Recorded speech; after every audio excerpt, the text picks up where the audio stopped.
that's watching for the technical difficulties, but we're back online.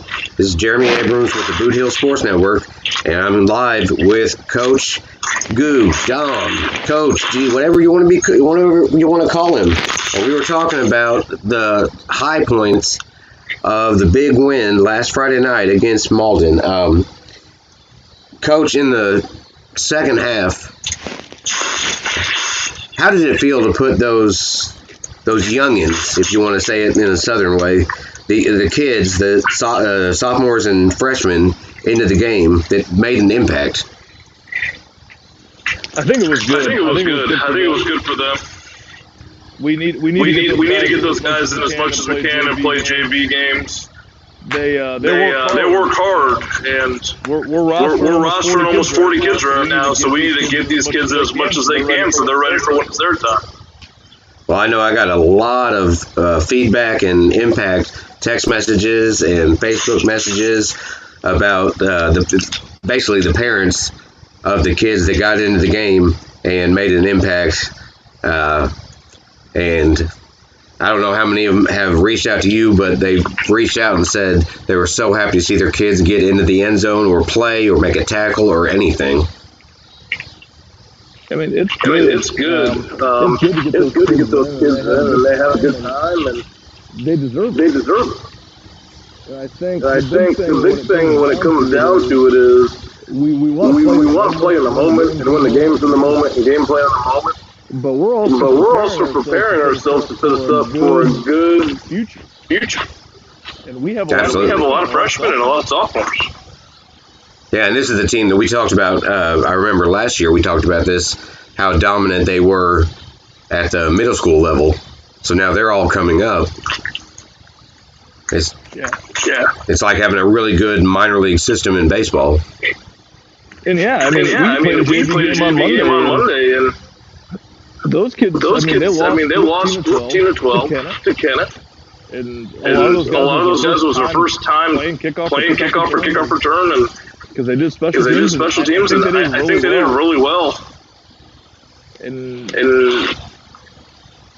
I'm excited about the future when it comes to those young kids. You kind of led me into the next one. I was just to say, are you excited about these kids, the way they played in the second half, and their future with the Tigers? Oh yeah. I mean, they're puppies right now, but they're playing hard. They're playing with intensity. They're playing with physicality. It makes me very comfortable as we graduate people and we move on to the next season. Yeah, I know it's really early. But I'm confident we have. Be honest with me. Did you expect the 60-6 final score? No. No.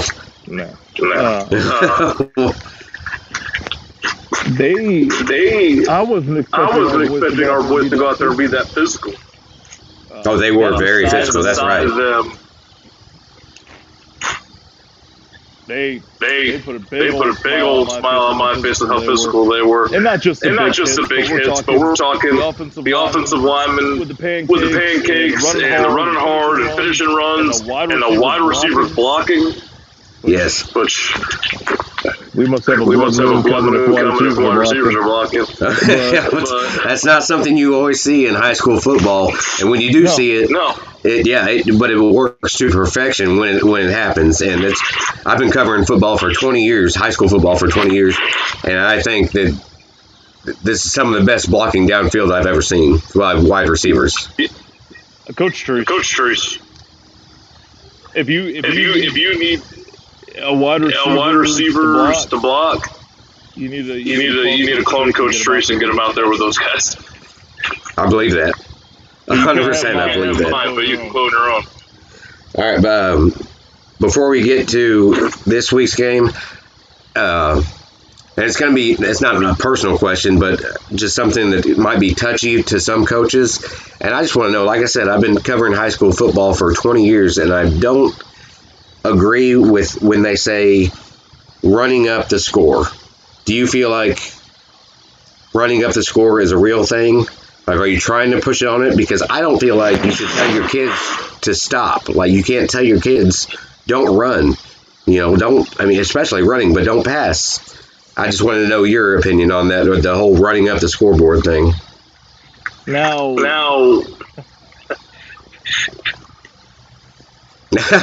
See, I figured it was touchy. We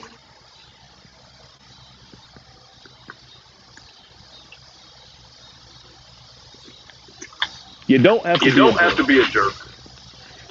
But I'm going to run the ball. And if you can't tackle our guys, that's I don't know what else you expect me to do. Exactly. Now on the flip side, I've been on the other side of butt whooping.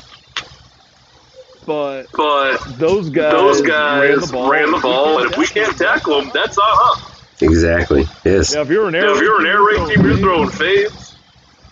I can see why that could get a little touchy. Right, I understand. If you're up by 30 or 40 points and you're still running a shotgun with 5 wide, that's a little bit much. But I mean, if you're running the ball, I just don't see. And I've never coached high school football, but I couldn't understand telling my running backs, I don't care if it's the second or third string, to lay down, take a knee, something like that. Like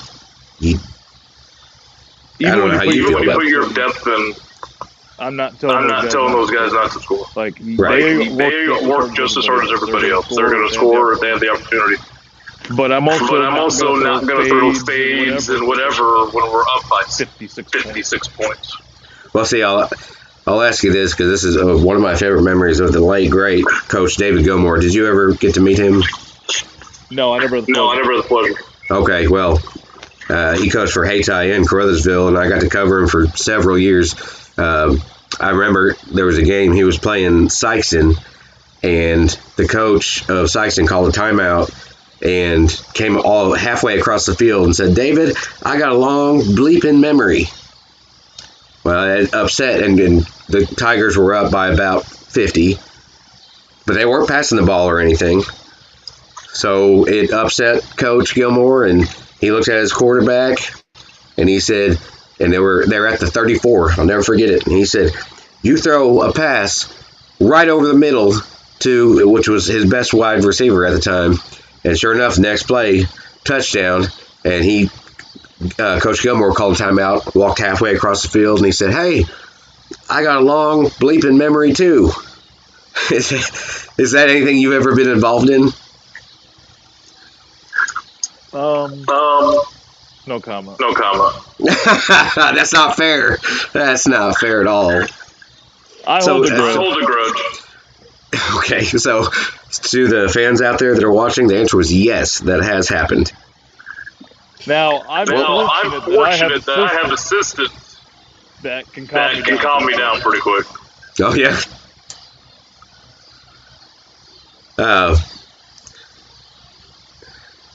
Have you ever...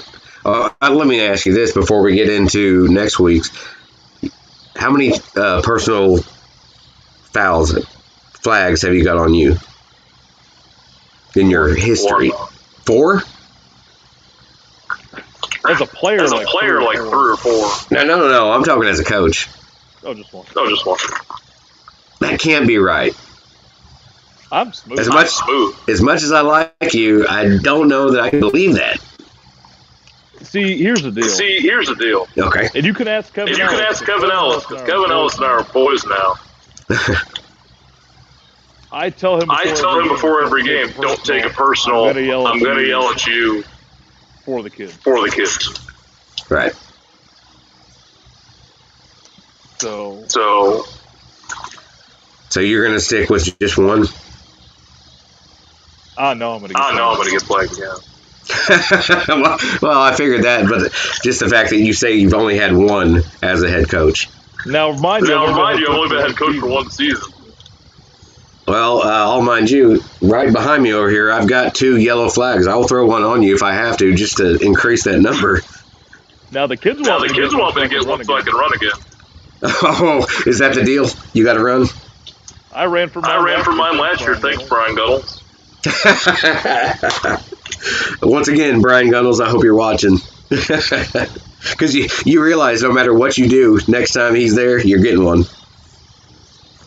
Because he knows that I'm just going to probably yell at him for some reason. He's going to do the same thing he did last time. Exactly. And that's what we want to hear. That's what we like, the fire in the coaches. All right, so we beat around the bush enough. Let's go ahead and talk about Friday night.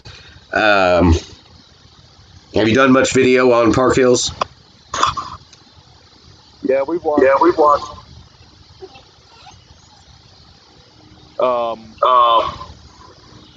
That's a good football team. What kind of offense do they run? They're like spready.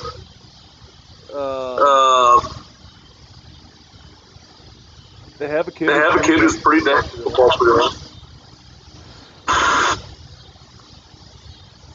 Their wide receiver's very talented. Their quarterback is very talented.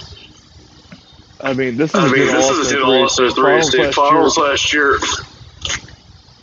You could tell they graduated some guys. They weren't a lot of Q draw. They run a lot of bubbles. They're an old school cover 2 looking team. 3 down. I think we match up really well. We're better than we were last year. Yeah, I'd say that. And they're still a really good football team. And they're I don't know much about Poplar Bluff. I just know that they're coming off, I think it was a 34-18 win over Poplar Bluff. So I don't know if that was... I watched that film. We're going to approach them a little differently than Poplar Bluff did. I'm confident in our ability to compete at a high level against them. They're a good football team, and I think we're a good football team, and we're going to their hometown this time. And I think our boys have been focused and they're ready. And I think we're going to go out there and play Tigers football. Well, that's what, and I love to hear that because, I was in the booth. Unfortunately, we had the technical difficulties, but I watched the game, and it seemed like the guys were really fired up. Both halves, they seemed like they were really, really fired up. So I feel like they're going to bring some intensity traveling north about 2.5, 3 hours. I mean, here's the deal. Why not us? Why does it have to be that we're... Let us be the underdog. I'm okay. Right. I'm okay with being the underdog. You're not going to hurt my feelings by saying in the paper that it's a David and Goliath story and this, that, and the other thing. We're going to focus on us. And we're going to focus on what we can bring to the table and focus on what we can do. Shoot. I'm proud of our kids. I will go play mostly anybody with the guys that I have right now. I'm not going to shy away from competition at all. We're going to play teams that are better than us. We're going to play teams that are worse than us. But we're going to go out there every week and we're going to fight and fight and fight and fight. Well, I can tell you this just from watching and doing it for so long. Nothing against last year's team because I think that was a great team. Just had a very tough year. Injuries were a big part of it. But there's a lot of energy in this team. I can only see that in one game. The energy, the passion that these kids have, and I think it's a lot about the fact that you got really good kids that love the game, and they've got a really good coach. I mean, we have a really good coaching staff. We have a really good coaching staff. Yeah, I agree. Look, Our program is going tremendously in the last year and a half, and I think our attitude has got a lot better. And that chip on our shoulders starting to really sink in. Right. And we have great admin support. And the teachers are bought in. The schools bought in. I mean, we had a pep rally. You couldn't even hear yourself thinking that joke. Wow. I mean, and we're just gonna go pick a fight on Saturday or Friday. And play Tigers football. And let the field and the scoreboard reflect it. Well, and that being said, I have to make a sad announcement due to certain circumstances, we won't be able to go to the game on Friday, but I will be listening and updating the score as much as possible every time either team scores. And I hate that I'm not going to be there because I was looking really forward to it. But like I said, it was just unforeseen circumstances. And either way, we will be back next Friday night with you. But now, to put the spotlight on you, do you have any predictions for Friday night? We're going to play Tiger football. That's not fair. You do that to me all the time. That's not fair. That's the ultimate trap question. It is. And yes, and that's why I did it. Last year they beat us up pretty good. And we were beat up. We were young. And we're still young, but we're healthier. And we're a year older. And I can't say that we're going to win or lose because all that's decided starting Friday at 7 o'clock. But I'm going to tell you that we're going to go out there and we're going to take that nice long bus ride. And we're going to go out there and fight. And well, leave it all on the field. Leave it all on the field. If the physicality level that you had on the last Friday night against Malden, you bring that, and I think Park Hills could probably be in trouble.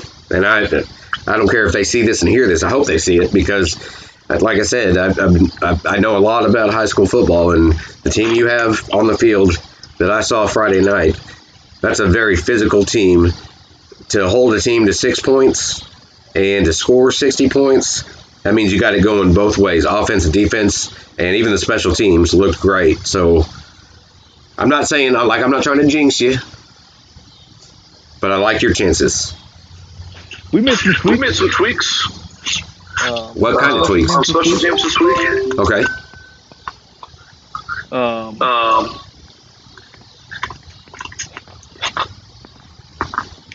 And I think they're going to do with some justice. We moved some kids around because we did have some holes in our special teams last week, which I know that Park Hills saw. Don't worry, Park Hills. We've already fixed those. But I just told the kids today, why not us? I agree. What? I mean, why not? Like this town's been through a ton of adversity, and it's persevered. Our team last year went through a ton of adversity, and it persevered. Why not persevere? Why not us? Well, see, and that's the thing. When it comes down to the talent that you have, the coaching staff that you have, including yourself, what I've always heard since I've lived in Caruthersville is, Caruthersville can beat anybody until they play those guys from up north.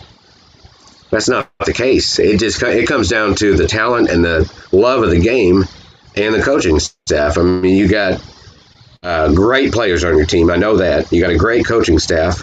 And so all you got to do, the next step is confidence. Because this team, I think you would agree with me, this team can beat anybody.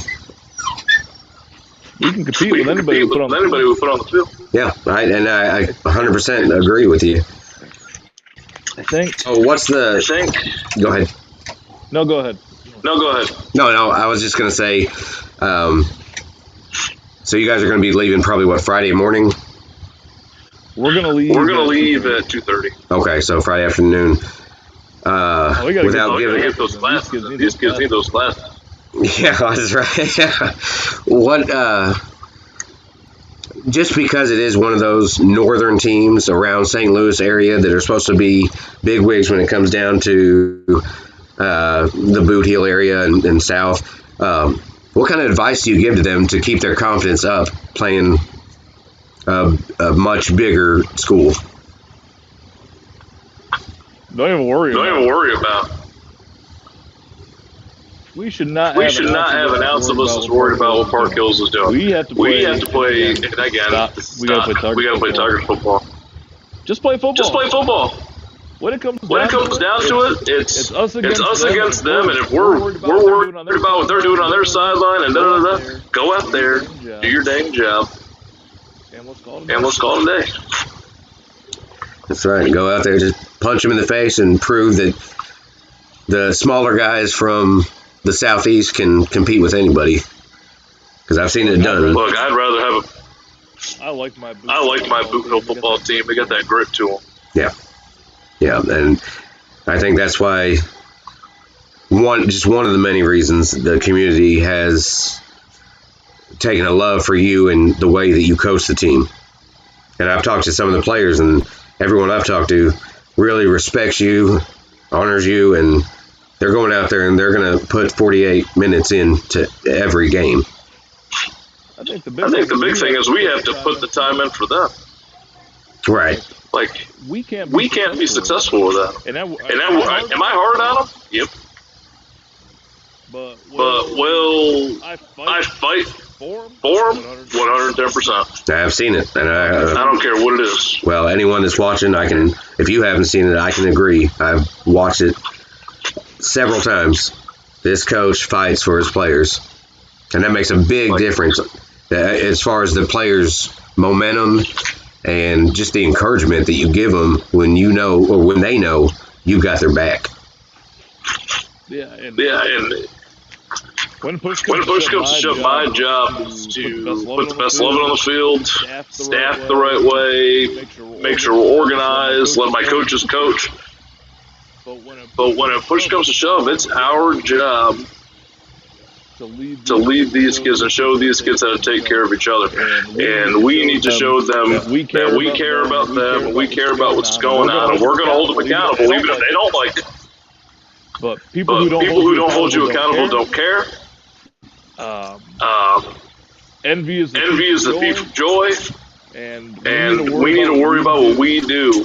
So many times you say, "Oh, I heard Haytai's doing this. I heard Charles is doing this. I don't care what they're doing." I like Hutch, and I like all those guys, and Benrod and them. But I'm worried about what's going on here in my field house, in my field, in my building. Well, see, and from the times that I've talked to you, and I'm getting more and more acquainted with you, it seems like you go week by week, and that's what you want your players to go by, week by week. You focus on the opponent on your next Friday or Saturday or Thursday, whatever it's going to be, but you don't look ahead and don't worry about what already happened. I mean, it's already over with, so it's week by week for you, isn't it? Every week I download the scout film onto my iPad. And I watch it. Donovan won't even start in my mind until Saturday night. Right. And then I'll pour all my time into Donovan. Right, and for those watching, Donovan is who the Tigers play after they take on Park Hills, and that'll be here at home. Teacher Appreciation Day. Teacher Appreciation Day. Well, both of my sisters are teachers, so I appreciate that. I mean, they teachers. I never was a teacher until I started coaching here. And in my mind, I was like, oh, this job is gonna be fun. It's gonna be easy. Wrong. Yeah. I'm telling you, being a teacher is the hardest job I have. What's the biggest adversity that you go into when you're teaching? Like what struggles the most for you? Kids that hate PE. Because it's so all you gotta do is preconceived that PE is going to be push-ups and sit-ups. I like to have fun. All you gotta do is throw about 14, 16 pink balls out there and let them just go dodgeball, have fun, and take out all their frustrations. That worked for us. These kids are too competitive for that. Someone get hurt. They go wow. I mean, I love it. Don't get me wrong. Yeah. But they work. And we're playing volleyball in PU right now, and if I don't have a scorekeeper, there's going to be a huge argument. Well, who usually does the scorekeeping? Well, it depends on the class. Ah. I don't like doing it because I don't want to hear. Complaints. I usually ask for volunteers. Well, see, that's a great intro to another question. Because I know your demeanor on the sideline is pretty calm, cool, and collected. But how do you deal with the complaints? Now, I know, I'm being nice, but how do you deal with the complaint when someone comes over and says, "Coach, someone didn't block for me," or they held me and no one, the ref didn't throw a flag? Like, how do you deal with complaints?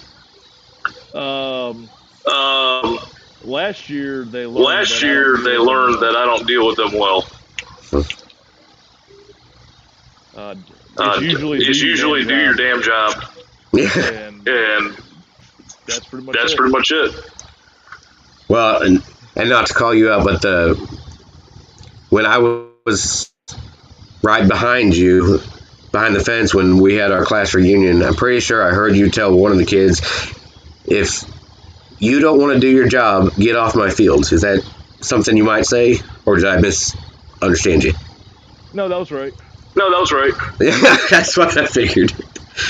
Here's the deal. But I understand. Here's the deal. We all have a job to do. Right. And first off, the only people that can even complain about their jobs are the offensive line. Because that job sucks. Yeah. Like you're like an air conditioner. Nobody notices you when you're working, but if one little thing goes wrong, you got 1,000 people in the stand saying you suck. I've never heard that reference before, but I love it. I'm going to use it for the rest of my life. Quarterback's probably number 2. That job's an awful job too. Well, because everyone says that they baby quarterbacks. You get touched, and here comes a flag. There's no touching the quarterback in our practice. Don't even breathe on him. You got red shirts? Oh yeah. Yeah. The covenant number 3 of the worst jobs. The covenant number 3 of the worst jobs in football is probably defensive back. I don't know how they do it. I don't either. Hey, he sucks. He sucks. No, that kid is sprinting at his face. Yeah. And you don't know where he's going. That's why I always said when I played football, you will never, ever put me as a punt returner. There's no chance. Absolutely. I'm going to call fair catch every time. Punt returns scare me. Punt returns scare me because their eyes aren't even forward. No, exactly.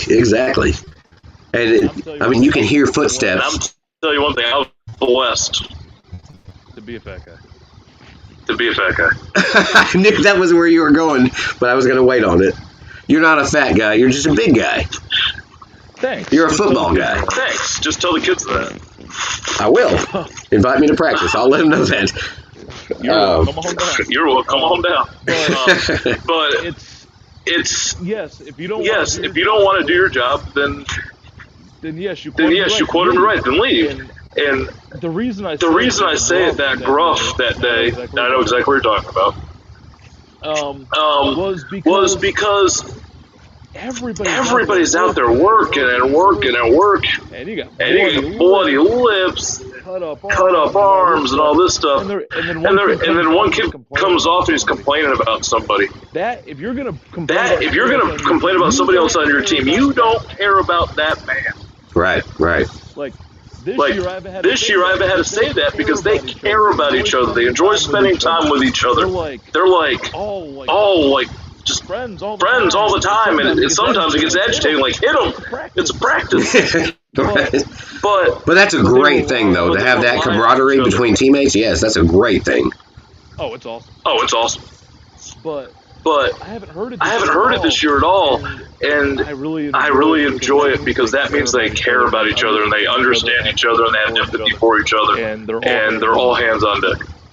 Well, see, and that means a lot. That means everything, especially because this is the high school level. It's not college yet. It's not the pros. This is the high school level. These are kids, and the fact that they can have that kind of camaraderie and care for each other the way they do.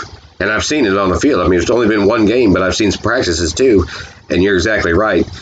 These kids care for each other. And that's why I think that, and I don't want to jinx anything. So if you got to cut me off, you cut me off. But I think this team could go a long way because they really do seem to have a connection all the way through. Defense, offense, everything.